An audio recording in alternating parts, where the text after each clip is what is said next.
Started out down a dirty road. Started out all alone. And the sun went down as I crossed the hill. And the town lit up. And the world got still. I'm learning to fly. Boom, boom, boom. But I ain't got wings. But boom, boom, boom. Lucas and Zack podcast. But boom, boom, boom. It's the hardest thing. Well, welcome, ladies and gentlemen. Everyone else in the world, crazy people, monkeys. Big fan of monkeys during the podcast. Zack, Why are we talking about monkeys? Oh yeah, I'm just saying we're a pro monkeys podcast. I'm pro all animals. I'm pro monkeys. I'm pro apes. I'm pro gibbons. Gibbons are like the smaller apes. Gibbons are like the ultimate ape. Those things are awesome. That cool wrist thing, they're awesome. Gibbons rule. Zack and I are starting a new podcast where we just talk about gibbons every week. Every week we talk about a different primate. Chatting primates. Yeah. Well, it's a niche. There's 5 million movie podcasts. There probably is not a primate podcast. I can still sing songs. We're here for episode 28, continuation of the Plane Movies Month, talking Air Force One. There are no gibbons in Air Force One, unfortunately. If there were gibbons, Gibbons would have rescued them from Air Force One. Should I do recuts of all Harrison Ford movies and replace him with Gibbons? Gibbon Ford. That's the name of my second child. So don't spoil that, please. Does Sarah know this, that her next child will be named Gibbon? She has no choice. She has no choice. All right. Well, that's good to know. Zack Ford, let's continue on to our favorite opening segment, which is, of course, Last Letterboxd Movie. What is your last Letterboxd movie? My last Letterboxd movie that I will keep saying slowly because I forgot what I was going to do is... Do you remember what I was going to do? Because I lost my Letterboxd. This is great podcasting. Lockdown! Lockdown! And which is about quarantine, and this is why I have a muddled ass brain and can't remember a movie I said to talk about 5 minutes later. Lockdown is the Doug Liman directed, Stephen Knight scripted, very quickly put together during quarantine movie, starring the great Anne Hathaway. No Anne Hathaway bashing on this pod. Is she great though? Yeah, she's the great Anne Hathaway, and also great Trudeau Eherfor. That was definitely what? That was definitely pronounced correctly. Thank you. I tried real hard. Once I learned, I talk about this a lot, but once I learned Saoirse Ronan on a podcast, said like Saoirse, like inertia, and it's changed my way to pronounce everything now, not just her name. Anyways, this is it's a lockdown comedy of Anne Hathaway and Trudeau Eherfor are a couple that have broken up right at the start of quarantine, and they get quarantined together in London, and through her frustrations with work and his frustrations with life, they decide to try and steal a diamond from a store. And that's really not like the purpose of the movie because it's really just like the last half hour, but it's still kind of just like delightful. And it's Anne Hathaway in her best form. I think it was just like pure movie star Anne Hathaway, just like it's like kind of in her Devil Wears Prada, Princess Diaries, just being a star kind of mode. And I think Trudeau, you don't get to see him, in that mode as much. And I think he's really charming and fun. He's supposed to be like a dreary, possibly suicidal character, but is adding a lot more spark to that than someone could have, downplayed and played the misery. So he's definitely playing it in the more fun mode, which is fine. It's sloppy as hell, and you can tell it's quickly put together, but it's also just enjoyable. And I mean, there's something to be said about how it treats the crisis and maybe ignores that there's like a bigger crisis rather than just being locked in your house. It has a little bit of a rich privilege kind of point of view on it, I think, in a lot of ways. But I don't think that, completely makes the movie unwatchable ruins it. Yeah, it's just a little, blindsided in its perspective, which happens with Hollywood movies all the time because they're rich Hollywood people. Yeah. So I haven't seen this, but I do think this brings us to an interesting discussion, which is that Chiwetel Ejiofor and Anne Hathaway have really bizarre careers, if you think about it. Ejiofor has done, so he has this big pop, which is 12 Years a Slave. And since 12 Years a Slave, he really hasn't had another movie where he's even in the second lead. Like, he has a lot of, like, he has that very frustrating turn in a Doctor Strange movie. You're like, why did you take all these talented people and put them in a movie that's not very good? And he's like, he's got all these like small other roles. He's just he's an interesting. It is Ejiofor. I swear I read this before. I'm looking at the pronunciation of his name. I got Trudel right. You can go on. Trudel Ejiofor. Yeah, Ejiofor. I think I just mispronounced the phonetics. Yeah. No, he's interesting because like I feel like he had this. He was, he got Oscar nominated. He got all this acclaim for this performance, and it really never opened a path for him to have like a leading man career going forward. And then Hathaway's kind of in a similar thing. She has these. Hathaway's career always feels like she has these big highs where she gets, Les Miserables or Devil Wears Prada or even like The Intern, and then she just kind of disappears for years between them. Like she's like really, every one of her movies seems to go to one of the extremes. It's like it's almost completely ignored or is really big, and it's just it's interesting. Like I feel like she does, even like she was in Ocean's 8, and I feel like that movie is so forgotten. I think that almost brought her back to the spotlight a little bit because for everyone that's seen it, it was like about her being great in it and like showing there could be talent again. It was almost seen as like a comeback for her since they missed, but then she did like The Hustle and Serenity. So yeah, it's just in The Witches, which is atrocious. She's good in it. Oh, and she's in Dark Waters. I forgot she was in Dark Waters. Yeah, because she's a nothing character. Bury her in that movie. Yeah. So the last movie I watched on Letterboxd was the Nora Ephron directed, Nicole Kidman, Will Ferrell starring Bewitched. Heard of it. Which is interesting because this is a movie that has a lot of talented people working on it. And this movie does not work at all. Like, it is honestly almost impressive how poorly it works as a movie. Like, watching this movie, I think that the people creating it thought that all these moments were charming or funny or romantic, and they just all miss. There's a couple okay moments where Ferrell is kind of like exactly what you'd expect Will Ferrell to be in 2005. Michael Caine is Nicole Kidman's dad, and I don't like him in this movie. He's being British. That's his. I mean, I guess he's fine, but like he's he's also just kind of a nothing. Is Nicole Kidman good in this movie? No, she's kind of terrible. Her nose, and she looks somewhat like the real Samantha. Doesn't she feel like she's massively miscast? Like this is not what Nicole Kidman is good at. I just hope she's not a great comedic actress, and they get she's not a rom-com. When you have Will Ferrell who's playing it real broad and treating it like the broadest of comedies, like it's a Will Ferrell comedy, he actually kind of worked for me a little bit in the movie. But I think you would need a broader comedic actress to match with him to make it work. But they're kind of doing two different things. She's doing a little more of a grounded, or not really grounded, but she's doing like a classical performance. Like she is like from the 1960s TV show. And well, it feels like she's trying to directly imitate the 1960s TV show. Yeah. And he's trying to play a broadcast. So modern and like this obnoxious modern actor. I would say that the one thing that works in those movies is the Will Ferrell parody movies.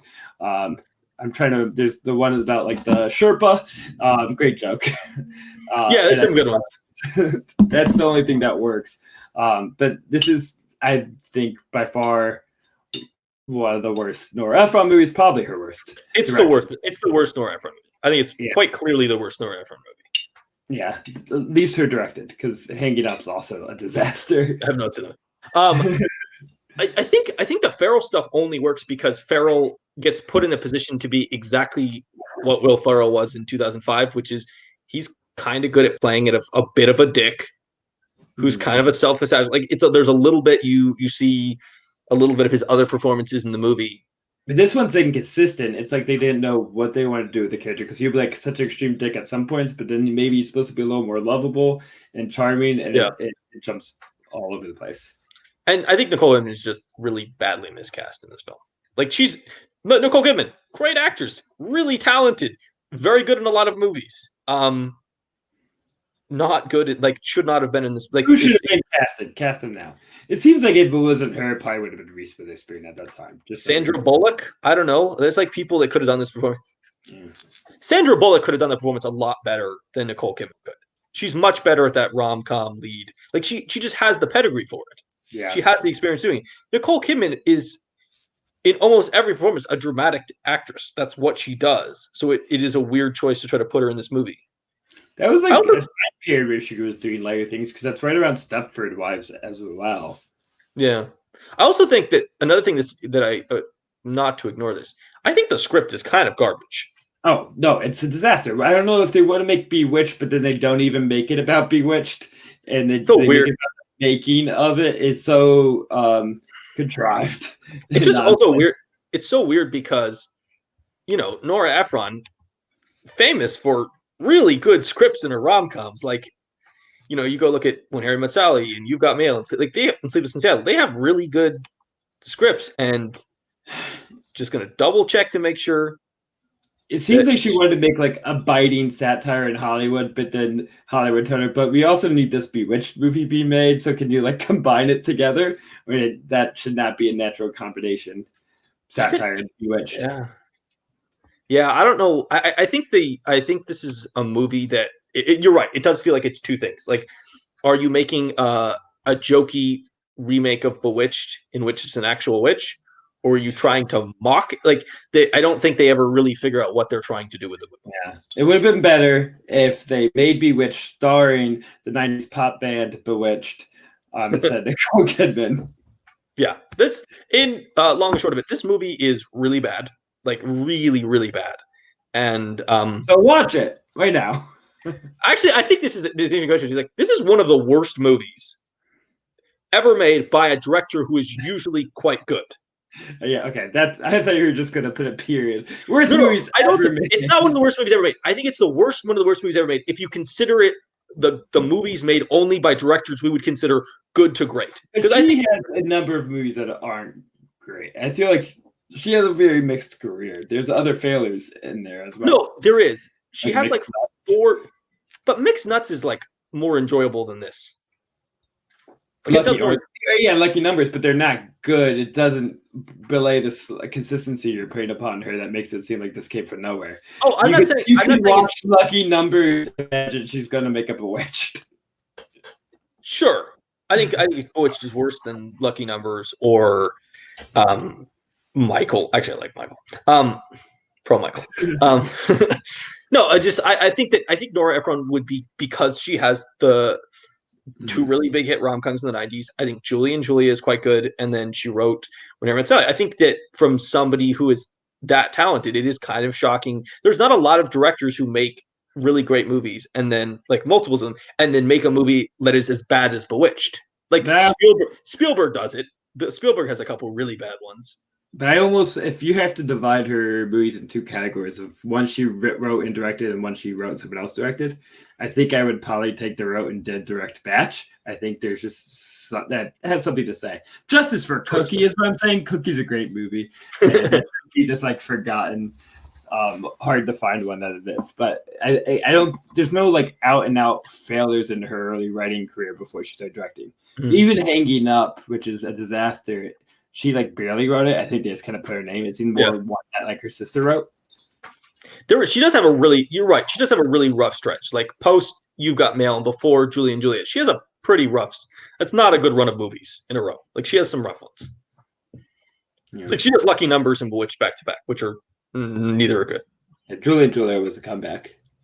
Yeah, I'm about to watch that. I'm excited to watch it. I like that movie. Pro cooking. But I think her best movie is still When Harry Met Sally, and she didn't direct it. So there's something to say. Well, that's her third best, but You're a crazy person. I like her. I like her. I like her other run. I think just Hanks is an upgrade on Crystal. With that being said, we are not doing Nora Ephron month or Tom Hanks month. Or yeah, I'm glad we couldn't make an episode without saying Tom Hanks' name. Let us continue on to our main discussion, which is, of course, Air Force One. We are going to be discussing the ins and outs, the intricacies of the plane that the President of the United States flies on.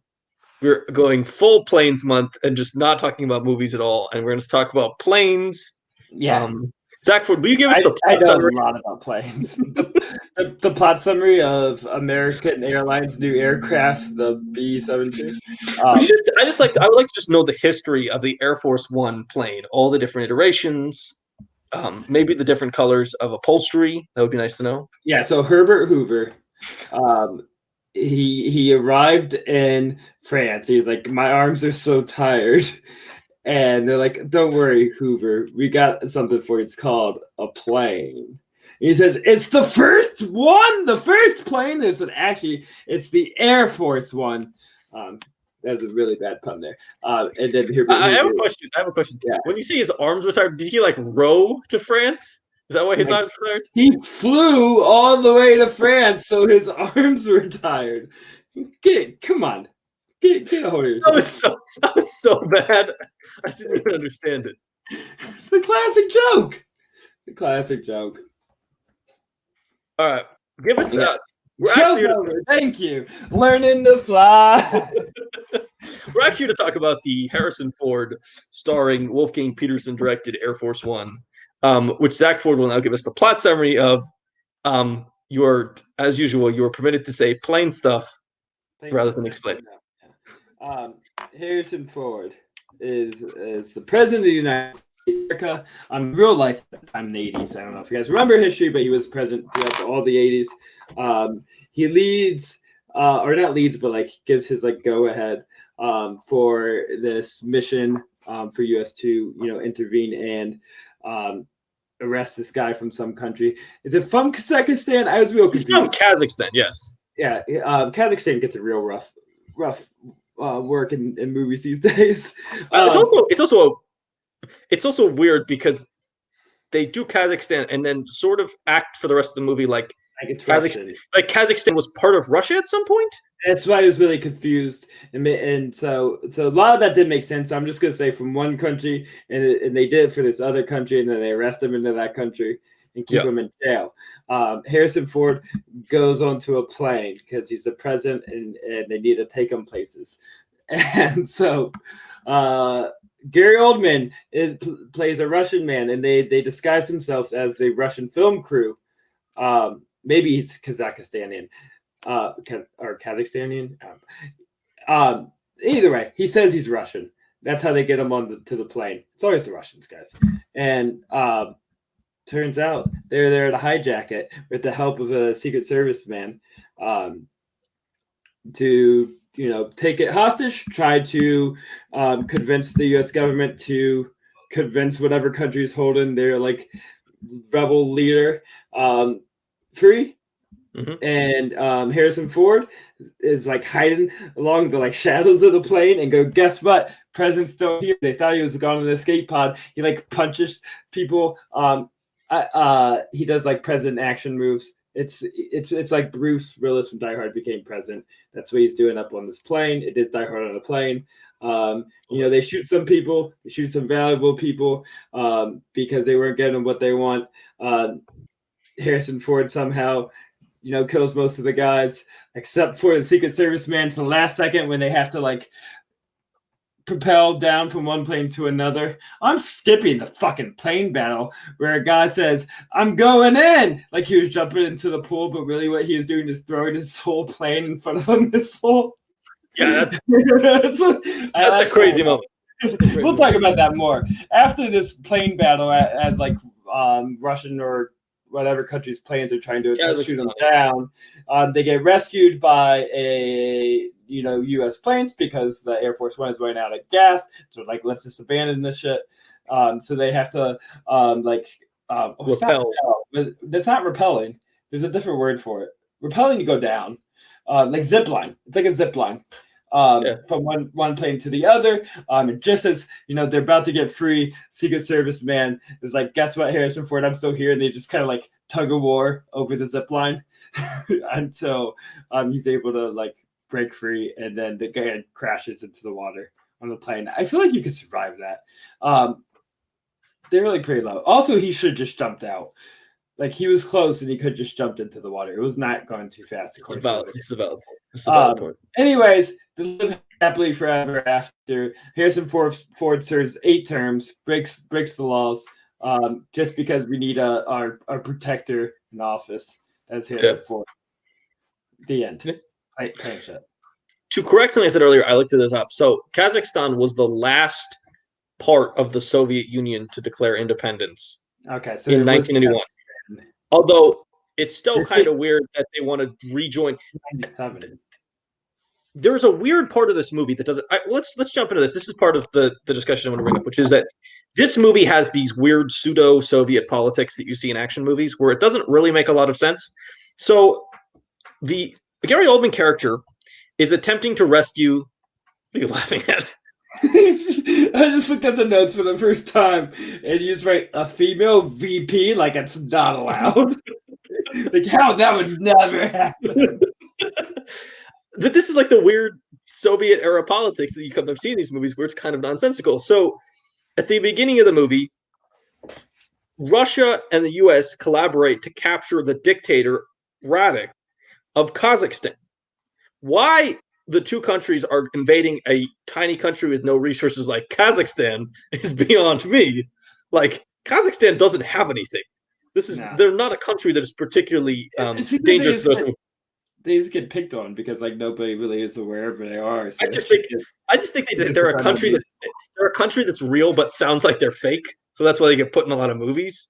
I'm just hoping we learned a lesson. There's nothing wrong with making fake nations. Yeah, we really should. We don't need to throw people under the bus. I don't know how this hasn't ruined diplomacy. Like Kazakhstan's like, you know what? You made us look bad in fucking Air Force One. Real war is about to happen. Yeah. You taught us how to take over your president. So then Gary Oldman tries to recapture Radik, the dictator of Kazakhstan who's just attacked by Russia, but also talks about rebuilding Mother Russia as if capturing the dictator of Kazakhstan, or releasing the dictator of Kazakhstan would somehow rebuild the Soviet Union? No, I guess so. He said there's also this not like the Russian. So he was like a rebel, right? Like he wasn't for what Russia was doing. But he's the dictator of Kazakhstan. He's a dictator of a different nation. I think he just liked his vibe.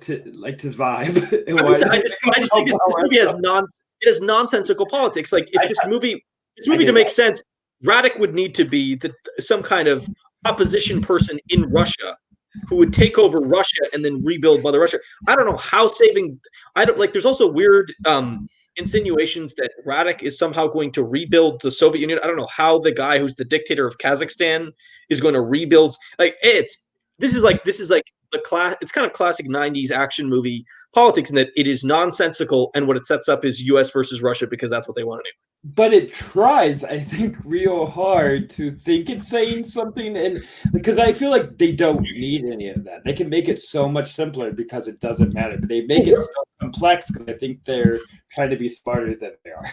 Radik should have just been a rebel Russian general who had like power among the military, and that's why he was a threat to the Russian government. Constantly bring up Crimson Tide. We're gonna be talking about Fox and Hound. I'm still gonna compare it to Crimson Tide. Actually, that's a movie where the politics make sense. What they're directly doing. One, they give you all the information you need right at the beginning through film footage, but it's also just like interesting and real enough while still being very simple. It's just like there's a rebel leader in Russia, trying to cause shit, and that's like all you need to know. Right. In this movie, it just makes no sense. Why is Kazakhstan involved? It's just such a weird. And there's a middleman country too. I don't remember that. That's who is actually holding a prisoner, and that just makes it more complicated. No, Russia's holding him. Russia's holding. That's why he has to call the Russian leader. Why is Russia our friends in this? Have we not learned anything, guys? Russia's not. That's the weird thing is because Russia is simultaneously set up as our ally and our enemy in this movie in something that makes no sense. Why is it? What this movie really should be is two factions in Russia, and then we're collaborating with Germany or something, like somebody that makes sense for us. We're collaborating with France. Like, this movie could have been so much clearer from a political perspective if they had just like cleaned that part of the film Does up. it And even need to be that global? Could it just be like an angry, crazy American that breaks in? I really don't think they need to capture Radek at all. You could have just had Air Force One. Yeah. It does feel like they overcomplicated their own story. Yeah. And it's not like a huge critique of the movie, but it is something that like leaves you scratching your head. Like Wolfgang Peterson. I feel like he wants to think he's making these big epics when he's really just making action pro movies. But he thinks he's smarter than the movies he makes is. Maybe. I haven't seen a ton of him. His other stuff seems a little bit smaller. Like The Perfect Storm and Troy and stuff they're a little bit more straightforward. I mean, Outbreak's like a global pandemic crisis movie. True. I've never seen Outbreak. I just wanted to talk about this at the beginning. I do think the politics in this movie are like nonsensical action movie politics, and weirdly set. And you made the point now that I had realized. So it's like it sets up Russia as your ally and your enemy, which is weird, which is very weird. Let's talk about something else that I think is really important to this, and another big critique of the film. Let's start with our big critiques. There are some scenes outside of the planes, and you get plane CGI, and it's atrociously bad. It's really bad.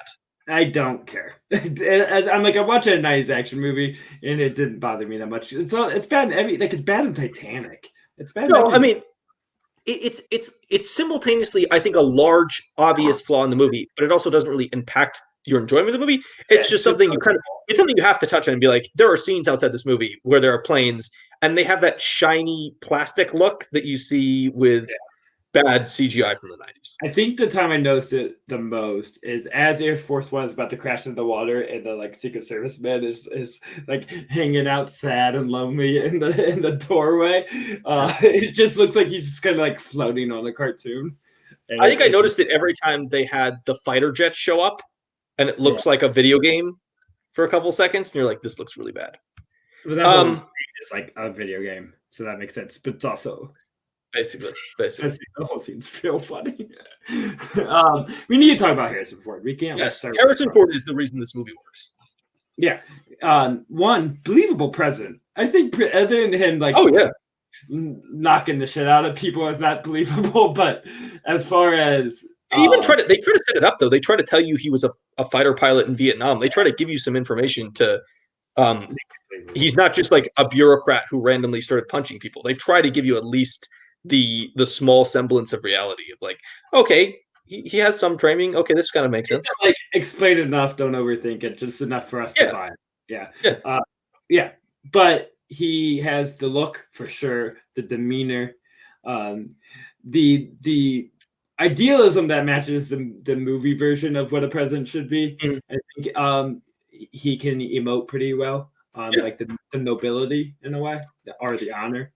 There's this idea in political science called it's called like the Superman idea, the Superman concept, the idea that what Americans want from their president in like a theoretical laboratory-based poli-sci sense is the person who is the best of us. That's like the Superman. And in some ways, Ford really lives he's the perfect American male in this movie. He has like the nice family. He likes football. He's like good looking, but not like, he's not like a pretty boy. Like he has kind of all these, like, he's kind of the perfect combination of all these different traits. Like he's smart, but he's not too smart. What? I hate football used as a trope of like, look, this guy. Americans love football. Love football. Everything. But it's such a perfect idea of like what would be the perfect American, what would be a really popular American president? Of course, he gets out of the big boring meeting and he wants to find out the football. So, like that's just kind of like a good way to tie the character to like classic American pastime enjoyment. No, I think you should have got out of the meeting and be like, what did Roger Ebert say about Titanic being released? That would have been very weird. He would not have won the presidency if that was the case. Yeah, I mean, another thing I was thinking about when I was watching this movie, and I wrote in my review of it, is Harrison Ford is like one of the all-time guys who can take a punch in movies. I think this is something we actually like as an audience we really like about him, is that he gets into these fights but he's not the best fighter. He's just tough. He's grindy. He's durable. He keeps going. Like, he has some skills. He's not completely without skill, but he's also not throwing some crazy kicks. He's not knocking people out with one shot. Like, he's got that like American toughness. He takes a punch and he gives one. He keeps fighting, and that's like punches seem like pretty super strength. Like those are some pretty intense hawk fisted punches that he's given in this movie. So I think there's some exaggerated idea of his abilities. Maybe, but this is not like he's not like throwing spinning heel kicks and some kind of crazy techniques. I think that's a better movie.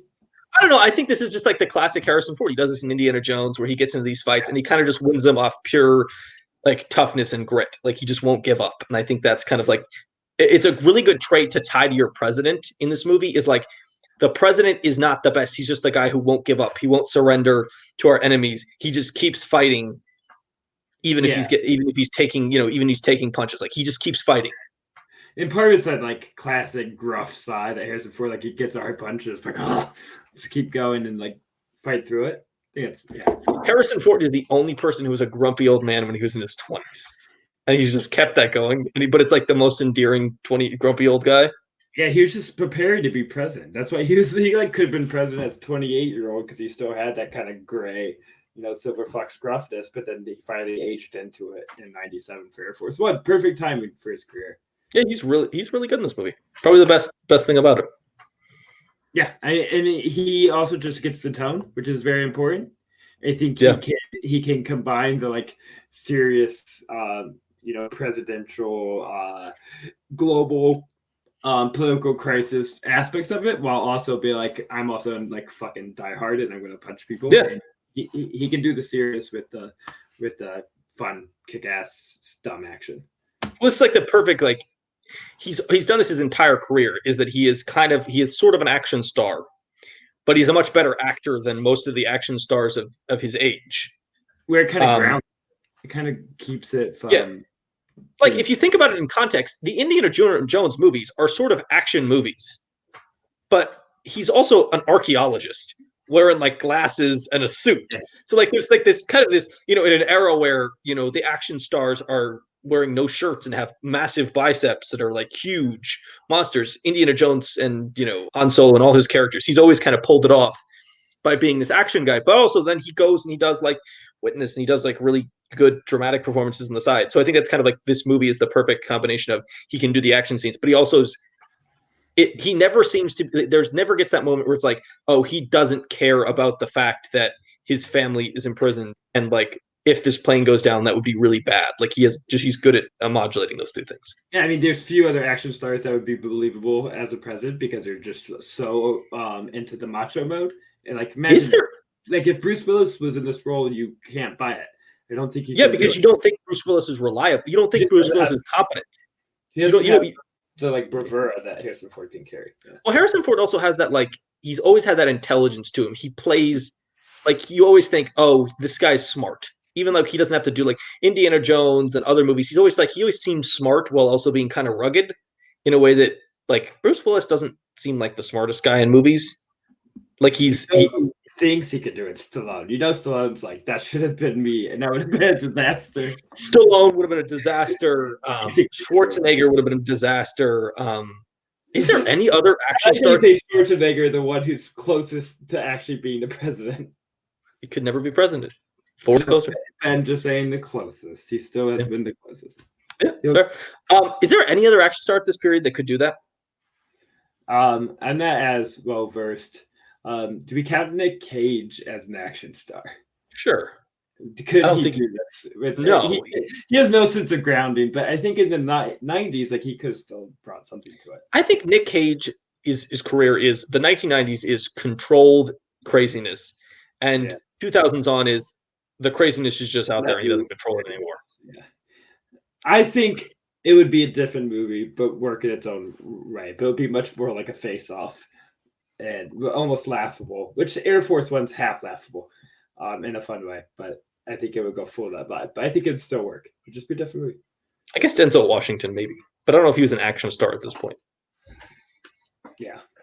The only other actors I can think of from the 90s who could have done this are people who only became action stars in the late 2000s, early 2010s. Liam Neeson, Denzel Washington, people like that who became action stars years later. Yeah, that makes sense. Let's see. Oh, you made fun of me for the female VP. I just thought it was funny watching this movie that we were watching a movie where there's a female VP, and in 1997, it's like there's never been a female VP. There wasn't even really the concept of a female VP at this point. 3 more years. And then we sit here in 2021, and we have a female VP, and we had an option of a female VP in 2008. So like, it's just funny how I think they put that in there because it makes your movie stand out a little bit that you have a female VP, and now that is, I guess it's less of a novelty, but also kind of a little bit depressing. It takes you back for a second. And go, this movie is 24 years ago, and it took us till now to have a female VP. A little sad state on our culture.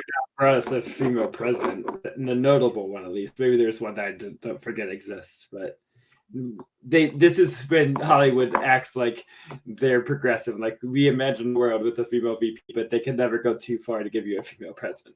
Well, even now, like, you get like Long Shot, and it's like they kind of keep her in the Hillary Clinton role for a lot of that movie. It's like there's still defined roles in how far a woman can be. But Glenn Close is really good, I think. Yeah, I think she's quite good. She's carrying, the dramatic moments, and the whole political crisis part is carried by her, while Harrison Ford gets to deal with the action aspects. But she's there saying in like, not the Oval Office, but whatever, like she's in some command center in the White House. Yeah, some kind of command center of the White House to negotiate with the other countries and negotiate with the other cabinet members too, and so playing the whole political crisis. I think she has the dramatic chops. We know Glenn Close does, but she's able to maintain a lot of the tension that they're feeling within those offices. So I think she carries it. Yeah, and you got some like good. It's actually a really good, fun White House discussion scenes. Cool discussion of like the 25th Amendment and like how to use it, because it is. I do appreciate that they take a moment in this film, and it's not a lot of it, because obviously the focus is on the action movie components with Ford, but like to take a second and be like, yeah, this is unprecedented in American history. We don't actually have a set plan to deal with what happens if Air Force One gets taken. And they tried to get Harrison Ford off in the pod, because that's protocol, is you get the president away because you don't want somebody holding the president. But in this movie, Harrison Ford ignores that and keeps fighting. And, I think it's fun that they had to even have the moment of discussion. I like Philip Baker Hall, who is always great, as like one of the cabinet members, and Tom Everett is there. And there's some other people who are, debating oh, we can sign this, and then you can have power to do this, and like, who has power now? And like, that's kind of like, it's fun seeing some of the inner workings of the White House when this is happening, because that in a real scenario, if this ever happened, like, that would be a really big question, is like, how do we handle this? Who is in charge? Who has the powers? Like, it's easy to change the nuclear codes, but who has the power? And like, it's kind of dangerous if the president is not there, and you have 5 different people sitting in the White House room having a discussion, all thinking they get final say. Like, that's kind of a problem. You need to have one person who has final say. Is this the premier movie about the chain of command? Like, is there any movie that handles as in depth on why the chain of command like matters and plays into the plot? Because I did find that unique. That is where I think thematically it had its greatest strength. Was always like concerned and not trustworthy of the great Dean Stockwell, who I believe was the Secretary of State. He's defense, wasn't he? Yeah, it's his defense secretary. To where it didn't seem like his priorities were. He was a little slimy. You almost expected him to come out and be like, "Oh, he's actually working with the." Yeah, it seems like his priorities are more about how he can gain power rather than any kind of trying to solve the crisis. To where they never really deliver on that. So it always seems like they set that character up a little weird and a little too slimy and a little too like strategic and cunning. Rather than trying to solve it. It just seemed like, hey, Glenn Close, like, I'm actually in charge here. You can't say what you're saying. He cared a lot about his power and what he was able to do rather than solving a crisis. I think if your question about chain of command, the other ones I can think of are The second G.I. Joe film weirdly deals with it because they do some body swapping. I believe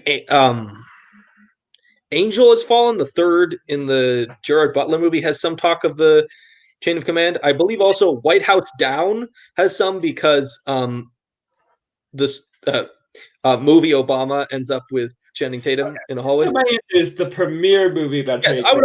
I think Air Force One is probably the This is first. handled more seriously than any of those movies. Yes, and I also think it's just a much bigger movie and much better respected than those other ones. Well, White House Down is pretty fun, but I'm a fan of White House Down. White House Down is fun. I think you and me are both stands of the White House Down over Olympus Has Fallen movement. I've never watched Olympus Has Fallen because I know Olympus Has Fallen is not as fun for me. It's not as fun. I guess we've kind of talked about this, but I'm always struck by movies like this. Wolfgang Peterson makes like man movies. Yeah, man movies, like never ending story, pure man. But like The Perfect Storm, and like that's such a fucking Fuzzy Dragon Dog, pure man movie, Wolfgang Peterson. That's just funny. He just like, I've never seen Das Boot. That just seems like such a guy movie. It's like yeah. 3.5 hours of German dudes in a submarine. He's a dad movie director. He really is. This is also such a dad movie because it's like Harrison Ford and Gary Oldman in like an action movie on a plane. Like seems very guy movie-ish. Yeah, but same, yeah, as you said with Das Boot. Even Perfect Storm in a way, just because such a dude movie. It's a bunch of dudes on a boat. Out in an ocean in a boat battling, nature's best. A nor'easter. Yeah. I think he's really into the strength of men and what they can overcome. The power. And then Troy is about men, although it's a little bit gayer than some of the other ones in the run. Yeah. He's really into masculinity and the powers of masculinity. So it's interesting. We've done a bunch of Tony Scott movies and then Wolfgang Peterson. It's like man movies. Because even I think his view and what all men should be is, tough and, not just protectors and authority and words, but protectors in physical form as well, that they should be able to enact aggression and violence, because that's the whole perspective of this idea of what president is. Yeah. It is an interesting idea about this movie that I don't know if Wolfgang Peterson was trying to make a commentary on the president, or he was trying to make an action movie, but I do think this kind of reads as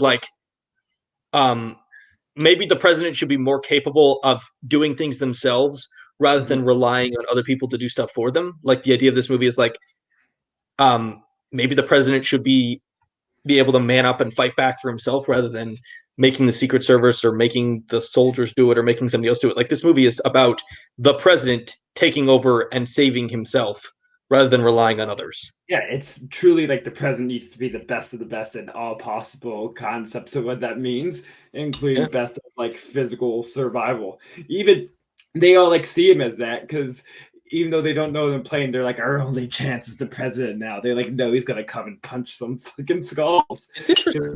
They're wow, I don't know what they think he's going to do, that they think he's their only chance of survival, but it seemed like that's what it was. It's no one else can handle it but him, because he is the best of the best.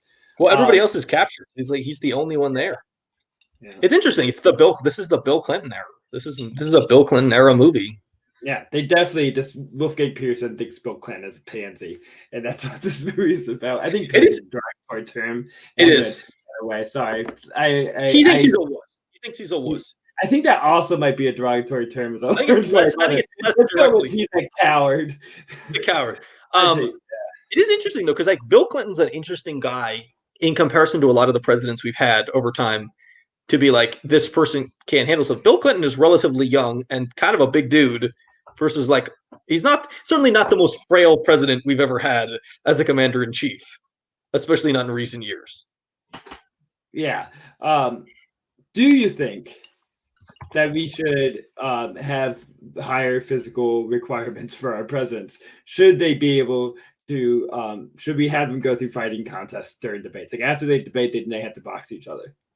I'm not against this. I do actually think there is. I think there is a debate after recent elections of, in a country.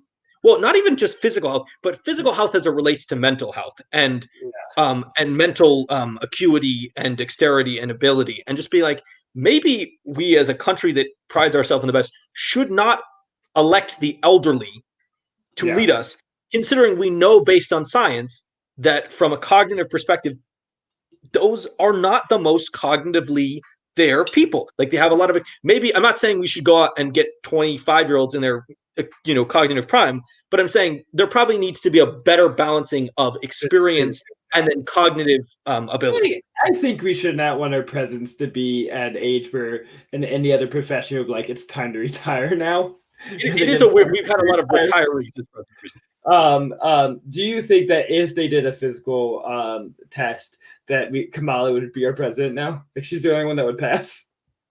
Or no, if they Cory Booker would be president, or would have been the nominee for the Democratic Party if you made it a physical test. He's a former football player. Oh yeah. Like at Stanford, he played football at Stanford. He's quite good. Although I think I don't know, Joe Biden seems in pretty good shape for a guy in his 70s. I'll give him credit for it. The man can bike. I've seen him bike. He looks pretty good as a biker. He looks pretty good as a runner. Yeah.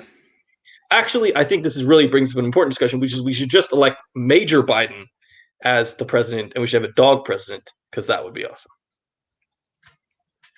No, this is like I found this out on I think I was doing my kids. There's like a dog mayor in some fucking town in Florida or something. There is a dog mayor somewhere. Yeah, it's a terrible idea.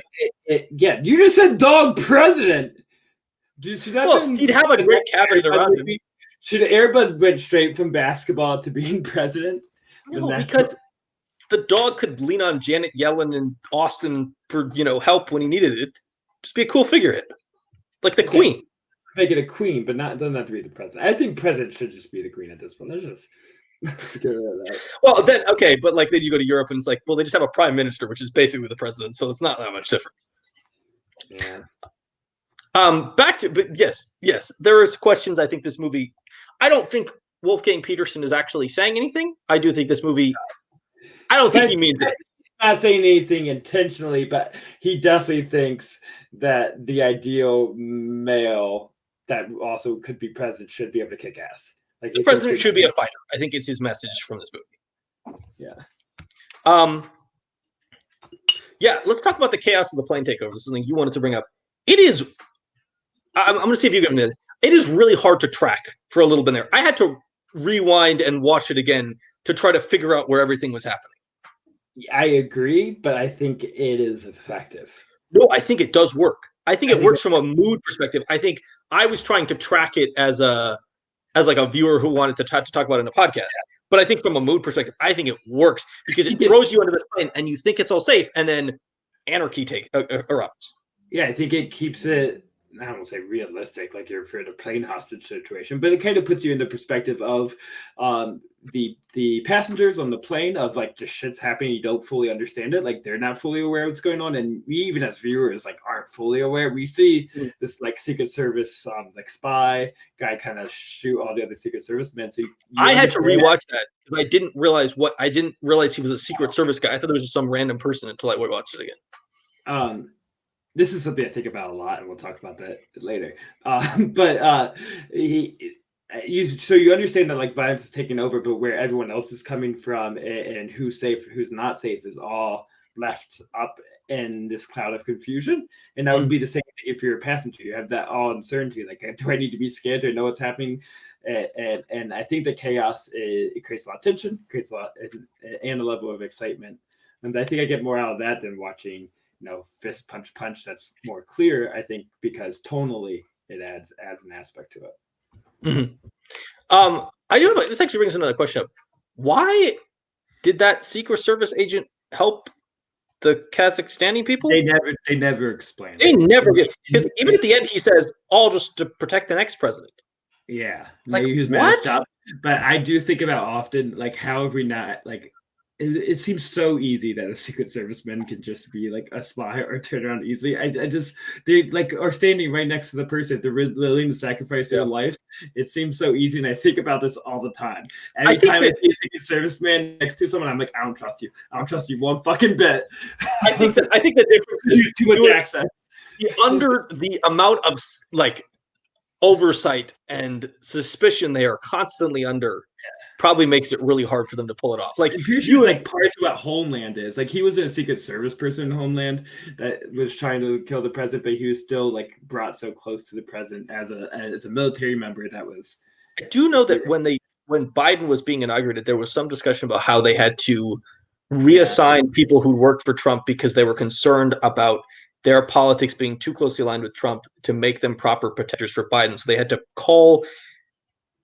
like reassign people who had protected Biden when he was vice president back to the main team for his presidency because they trusted them to protect him in a way that they didn't trust people who had protected Trump. I'm just saying, I'm glad I watched Air Force One after inauguration because I was already freaked out at inauguration that some shit was going to go down. I didn't trust any of the Secret Service people. Because there's also like I don't want to place politics amongst people, which is the Secret Service or within the military, but I think there is a trend that goes towards more conservative ideas. There's a clear right-leaning bent with right-leaning bent to any kind of service and that. So it made me a little nervous. So Air Force One hit upon my overthinking paranoid brain. Well, it is scary because in this movie, the president is incredibly well protected at all times. And it only took 6 people and 1 defect. Like it took 7 people to basically take over the plane. Like that's kind of a scary concept of a movie. Like that few, it's in some ways it's way scarier in a movie when a small number of people can cause havoc like this than it would be if it was an entire army of something doing this. Yeah. But to go back to the lack of explanation of the character, because he is, in a way, the like most important villain, like more important to Gary Oldman as far as the plot mechanics. Like he's the reason the whole takeover works because of his inside job, and he's also the last one on the plane that's like the like elephant in the room. They're like, is anybody gonna bring up that like even though Gary Oldman's been dead for 15 minutes, we know this guy is still hanging in the shadows and lingering. So he is kind of the lingering large villain, I think, for most of the movie. But they don't really think of him that way or care about him, even though they give him such an important role to play in the plot. Yeah, he just he's almost like he's a plot device as a character. Yeah, like his only purpose, 5 lines. His only purpose is to shoot his own aide, the people he works with, so he can help the terrorists break out, and then at the end try to kill Harrison Ford, and that's kind of his only work. Which is a good time to talk about Gary Oldman. Kind of a classic Gary Oldman villain performance here. Loud, kind of loud, shouty accent, kind of crazy. Very, in some ways, very similar to Travolta in Taking of Pelham 1, 2, 3. Except Gary Oldman is not loud, like you say. I reimagine him as loud. He shouts maybe a couple times this movie, but I find him so loud in his quietness sometimes. Oh, even when he's being quiet and talking like this with a straight face, it still just seems so loud in personality. Like you just know he can explode. It's just so I'm blanking on the word I'm trying to come up with. He has a level of conviction that a lot of characters don't. He firmly believes what he's doing is right and the only option for him to do, which is why he is doing something as insane as trying to take the plane and force the U.S. president to release his leader. Yeah. But Gary mannered was the word I was looking for. He's just such a mannered actor. He just has his quirks in a way, and his quirk often is the explosiveness that he can be really quiet, that you just go to like a one-word shout. And I think the 90s was like, that's the guy we need. We need him shouting in every action and sci-fi movie for the 7-year span between like True Romance and The Professional and Fifth Element, and that just was his thing. Yeah. And then he kind of like stopped doing that and only occasionally does villain performances anymore, really. And they bring him back as trying to be like this leading man now, this like historical figure. Yeah. In a bunch of movies. And even like a kind of reassuring older figure to younger characters at times and stuff. Yeah. But I think that like he has such a mannered quietness to him, and I think that's what he really does in Tinker Tailor Soldier Spy. Like it's not what you would call like a boring quiet performance. It's like he barely says anything, but somehow is still like leaving such a big mark. He's a very engaging screen presence. He just Yeah. is one of those people you kind of just are willing to watch on screen, whether he is doing something really interesting and big or like kind of smaller and quieter. Like he's just one of those people you want to watch. Yeah. Zach, do you have any final thoughts on? Yeah, I will tell you a story. Yeah, go ahead. Tell me a story. So, like 3 years ago, everybody likes hearing about dreams. So I'm going to talk about a dream because I realized when watching Air Force One, because I've never seen it before, I was like, this is what I fucking dreamed like 3 years ago. So I dreamed I was not the president because I have a sidekick complex as a younger brother. So I was the vice president in my own dream. And Sarah was my wife, and she was canoodling with a terrorist from some other country. Wow. Yeah, and she teamed up with him and got him to like black out the White House. And in my dream, I was like, "There's no one that can handle this but me." And so as like a vice president, I was like going around and punching people and taking names, and I had like a cool action line, like with a gun to someone's face to like figure out what was happening. And I was like, this would be a great movie. And then I realized it already exists. I dreamed Air Force One, but with the vice president. I think that the importance of this story is that in your dream, Sarah is a traitor to the country. Yeah, and I'm the vice president. I can't even be the president. And she's a traitor. It's probably what she's doing in real life. She's just waiting for me to achieve greatness. Your life in dreams is like not the best. You're married to a traitor and you're the vice president. I told Sarah this was like 3 nights ago. I had a dream that I found out she had a second husband all along, and I was like, we'll make it work. And that was her dream. Dude, you're such a younger brother. That's amazing. Do you have any final thoughts besides your dream on Air Force One? That's all I got. I've been saving that up for the whole show. All right. I mean, I think my final thought is this is like a fun movie. It's not brilliant. It definitely has some of the flaws like we talked about. But Harrison Ford is really engaging, and who doesn't want to watch a Harrison Ford movie? At some point, you can't watch Star Wars and Indiana Jones again, and you should watch Air Force One. Yeah. And vote for a dog for president. Vote for a dog for president. Major Biden for president. With that being said, we will come back next week. We will continue playing movies, and we will talk about the Liam Neeson joint Nonstop, which is interestingly enough also about we're having some like our plane movies have not been. We're gonna hit some unfun ones in a row. Some scary stuff on a plane movies. So we get to our greatest hero, Sully. 155 souls. That is coming later this month. With that being said, what drama are you going to be doing on a plane other than crashing or taking hostage? Yeah, I mean, I guess they couldn't really like the fun version. There's not like the cross-country plane trip. I don't think that movie's been made. People are going to be mad we didn't do Airplane. So that would have been the obvious not. Airplane is not interesting to talk about. I'm just going to say it. All right. We'll see you next week. Nonstop. Zack Ford. Hit it. Well, the good old days may not return, and the rocks might melt, and the sea may burn. I'm learning to fly. Now this is when you go, learning to fly. Okay, but I ain't got wings. Learning to fly. Coming down. Oh, shit. No, Lucas and Zack podcast. Coming down. Learning to fly. It's the hardest thing. All right. That was interesting.